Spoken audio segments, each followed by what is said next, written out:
Assalamu alaikum, students.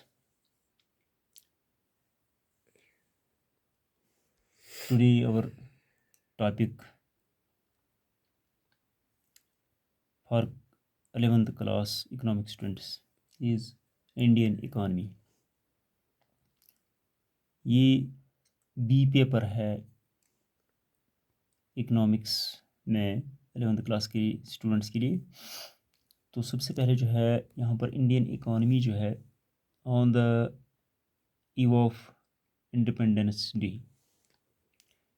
यानी जो Indian economy आज़ादी के मौके पर जो हमें बरतानिया से उस वक़्त हासिल हुई, तो इसमें कुछ पॉइंट्स यहाँ पर सबसे पहले हैं जिनकी कुछ ब्रीफ डिस्क्रिप्शन, जिनकी कुछ ब्रीफ इंट्रोडक्शन हम कहेंगे। मुख्तसरन उनका जो तारुफ जो है वो हम यहाँ करने जा रहे हैं कुछ पॉइंट्स का। तो उन पॉइंट्स में सबसे पहले जो है एक पॉइंट एग्रीकल्चर सेक्टर है, दूसरा पॉइंट इंडस्ट्रियल सेक्टर है, इसी तरीके से तीसरा पॉइंट फॉरेन ट्रेड है, और इसी तरह से चौथा जो पॉइंट है ऑक्यूपेशनल स्ट्रक्चर है, पांचवा जो है इंफ्रास्ट्रक्चरल है। इसी तरीके से एक और पॉइंट जो है वह है demographic profile,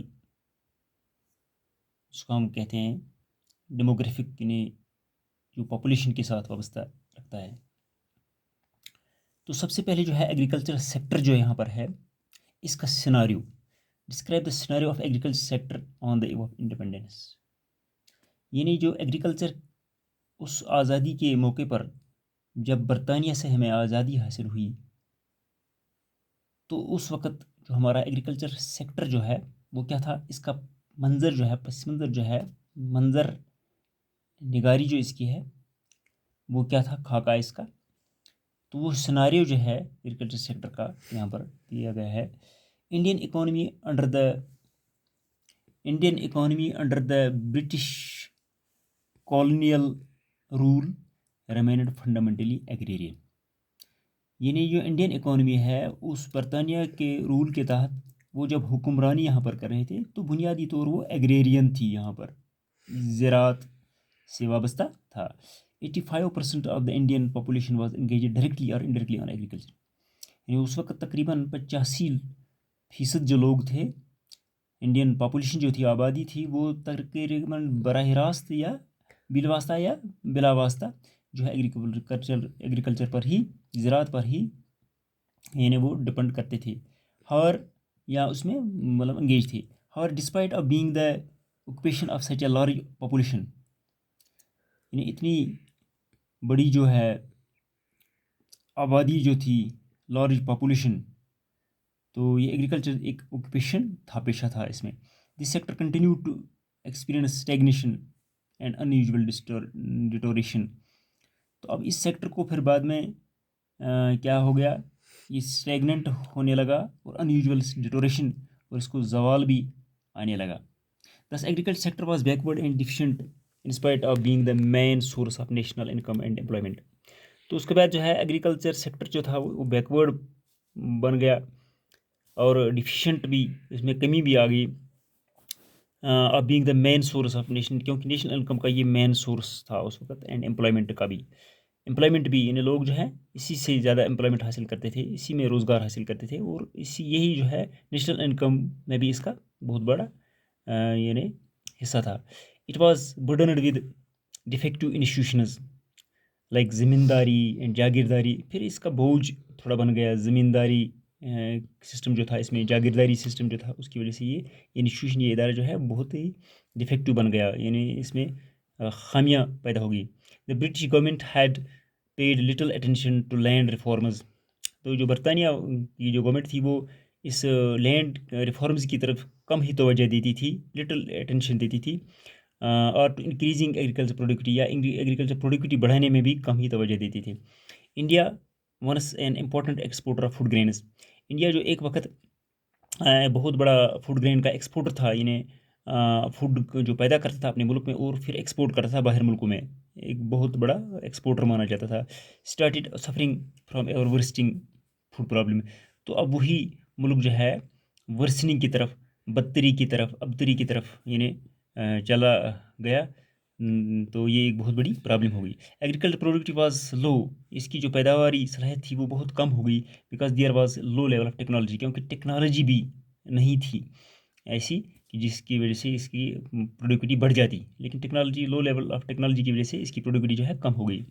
lack of irrigation facilities, negligible use of fertilisers, और ये जो आपाशी का निज़ाम जो था उसमें भी बहुत ही कमी थी, कम इरिगेशन फैसिलिटीज़ सही तरीके से नहीं थी, और नेग्लिजिबल यूज़ ऑफ फर्टिलाइजर्स, और फर्टिलाइजर्स जो थी, खाद वगैरह जो थी, उनका भी सही इस्तेमाल नहीं होता था, वो भी नहीं मिलती थी ऐसी तरीके से। Cash crops of the farmers were to be ultimately used by the British industries at home. अब जो यहाँ पर वो कैश क्रॉप्स जो था, जिसका नकद पैसा मिलता था, तो उसको यहाँ पर उगाने की कोशिश करते थे वो यहाँ पर British industries at home. Further more countries partition at the time of independence give a setback to India's agriculture production. इसके अलावा जो ये जो पार्टीशन हुआ, अलहदगी हुई मुल्कों की आज़ादी के मौके पर, तो उससे भी एक दचका इंडियाज़ एग्रीकल्चर प्रोडक्शन को भी लगा। जैसे कि इसमें अलग अलग हो गए, पाकिस्तान अलग हो गया, हिंदुस्तान अलग हो गया, इस तरीके से बांग्लादेश अलग हो गया, तो उससे भी एक दचका लग गया इसको, इस एग्रीकल्चर सिस्टम को। Sizeable portion of the undivided countries highly irrigated in fertile land went to Pakistan. Sizeable portion of the undivided countries highly irrigated, एक आपाशी का हिस्सा जिसमें जो ज़रात थी, जिसमें आपाशी के ज़राए जो थे वो फर्टाइल और ज़रखेज़ था लैंड जो है, वो पाकिस्तान की तरफ चला गया, उसके उनके हिस्से में आ गया। Which impacted adversely upon India's agriculture production, तो जिसने बहुत बुरा असर इंडियाज़ एग्रीकल्चर प्रोडक्शन पर डाल दिया। एज ए रिजल्ट, तो नतीजा क्या निकला? India's jute goods industry suffered heavily for lack of raw material. तो हिंदुस्तान की जो जूट गुड्स इंडस्ट्री थी, जो मतलब प्रोडक्ट जो ज़रात ही इसका, एग्रीकल्चर ही इसका प्रोवाइड करता था रॉ मटेरियल, तो उसमें क्या हो गया? Suffered heavily for lack of raw material. तो इस इंडस्ट्री के लिए, जूट गुड्स इंडस्ट्री के लिए जो है रॉ मटेरियल की कमी हो गई, क्योंकि असली ज़मीन का टुकड़ा जो है वो पाकिस्तान की तरफ चला गया, उनके हिस्से में आ गया। 10 scenario of the agriculture sector was in stagnation. इसलिए ये जो इसका जो मंजर था एग्रीकल्चर सेक्टर का, वो जो है खाका जो है वाज इन स्टैग्नेशन, वो रुका हुआ था on the eve of independence, यानी इंडिपेंडेंस से पहले जो है, आज़ादी से पहले जो है, आज़ादी तक जो है वो रुका हुआ था एक किस्म का। तो उसके बाद इसमें क्या प्रोसेस हुई वगैरह, तो ये था एक थोड़ा सा इंट्रोडक्शन जो है एग्रीकल्चर सेक्टर पर। अब दूसरा जो है इसका जो है industrial sector. Describe the position of industrial sector on the eve of independence, यानी इस इंडस्ट्रियल सेक्टर की क्या पोजीशन थी उस वक्त। तो इसका सिनारियो ये है, scenario of industrial sector. Industrial sector, the scenario of industrial sector under the British colonial rule was under developed. तो उस वक्त जो है ये इंडस्ट्रियल सेक्टर जो है उस वक्त डेवलप की तरफ बढ़ता था। British policies ट्रांसफॉर्मड the Indian economy into A मियर supplier of raw materials. जो ब्रिटिश पॉलिसीज़ जो थी, उनकी पॉलिसी जो थी वो बदलाती थी ये जो कि इंडियन इकोनॉमी जो है वो ये सप्लायर है, रॉ मटेरियल सप्लायर उनके लिए थी, and consumer of the finished and consumer of the finished industrial products from Britain. और फिर ब्रिटेन से इंडिया की तरफ जो है फिनिश्ड, ये तो यानी फिनिश्ड इंडस्ट्रियल प्रोडक्ट्स वहाँ से आते थे। There was a lack of heavy basic and capital goods industries. ये जो heavy basic and capital goods industry जो थी उनकी यहाँ पर कमी थी, लैक थी। And country was almost totally dependent upon foreign nations for supply of machines.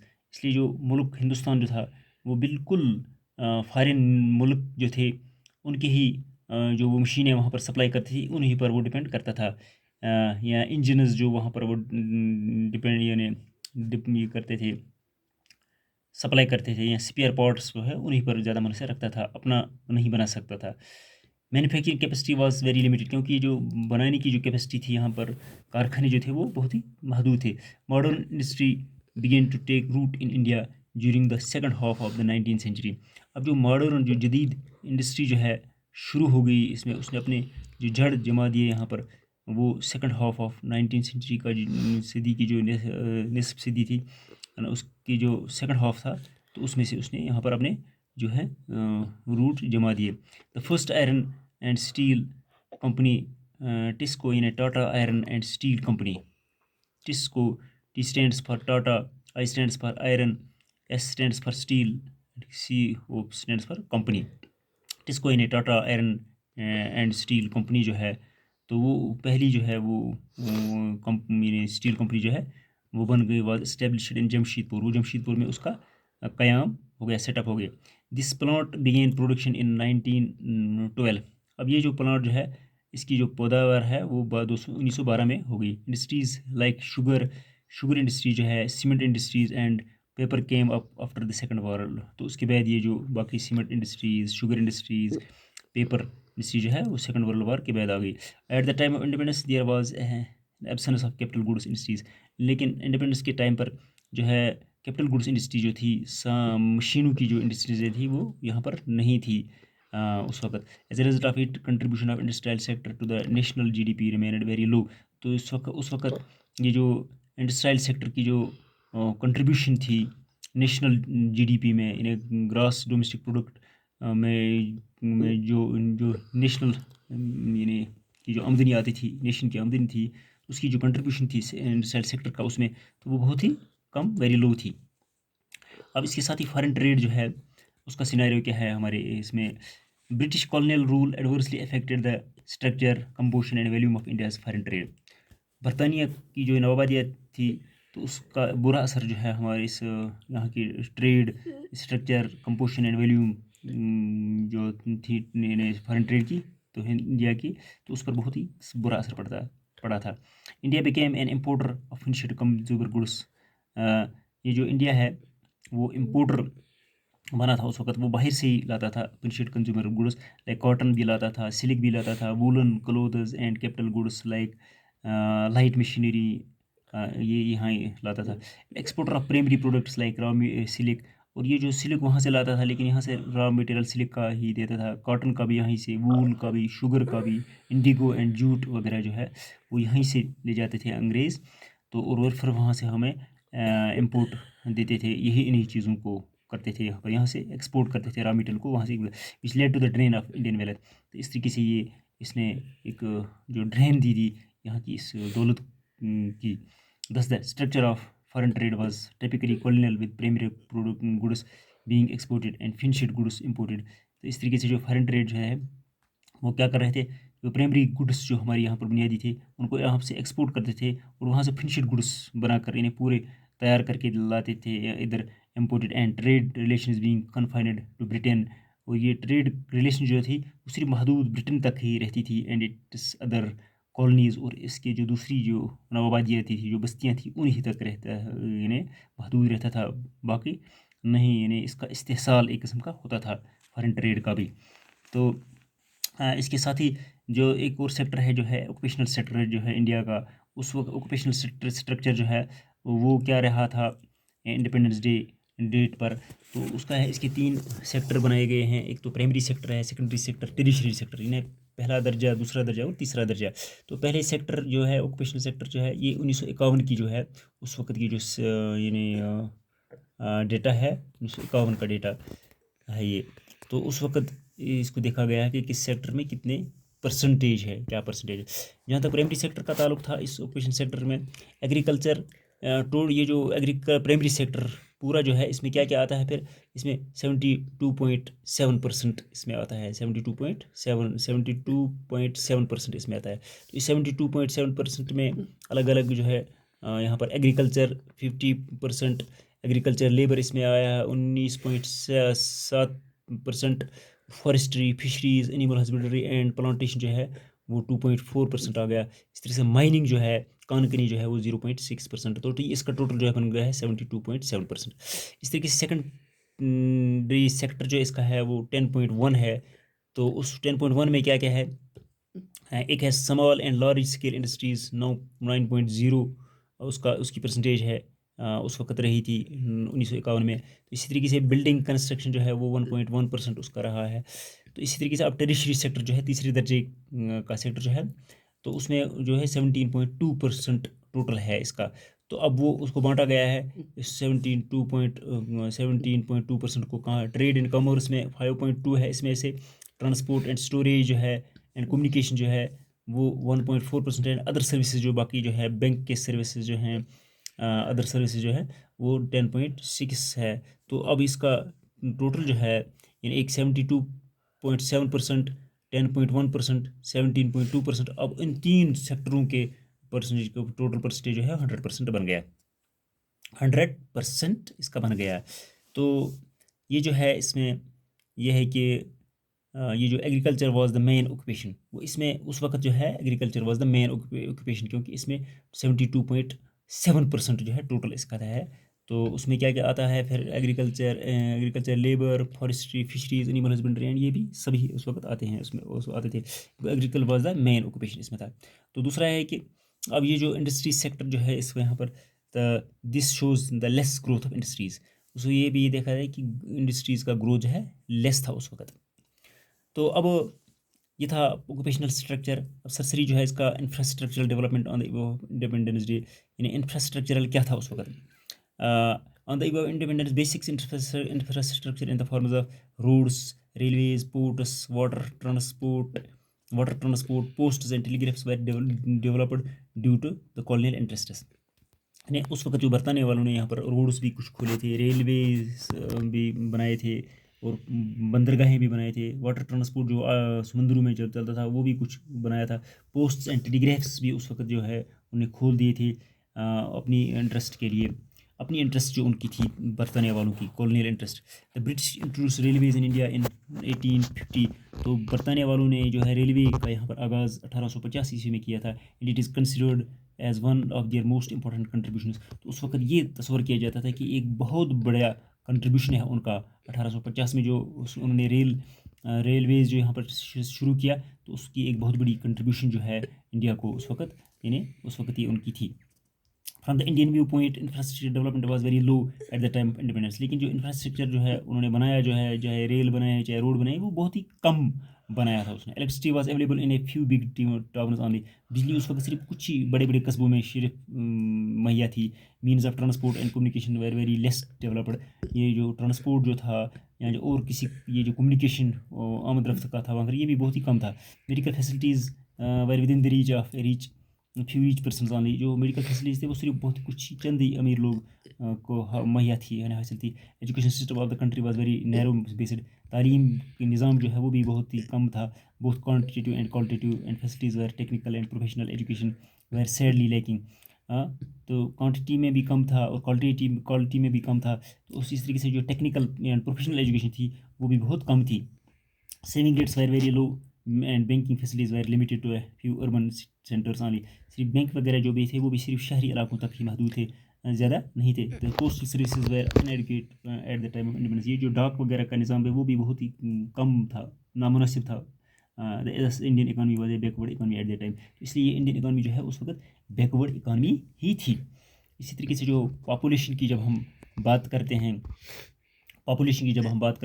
तो उस वक्त जो है इसमें डेमोग्राफिक जो है ट्रांजिशन जो था, वो बर्थ रेट जो था और डेथ रेट जो था वो बहुत बढ़िया थी। बर्थ रेट भी बहुत बढ़िया थी, डेथ रेट भी बढ़िया थी।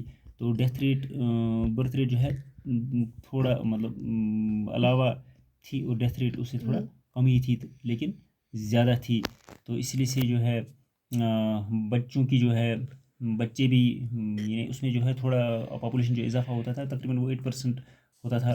अगर 48 ये बर्थ रेट थी तो 40 जो है अगर डेथ रेट थी तो उसमें से 8 जो है उनका इजाफा होता था। इसी तरीके से ये जो हम कहेंगे लिटरेसी रेट जो है वो 16% थी।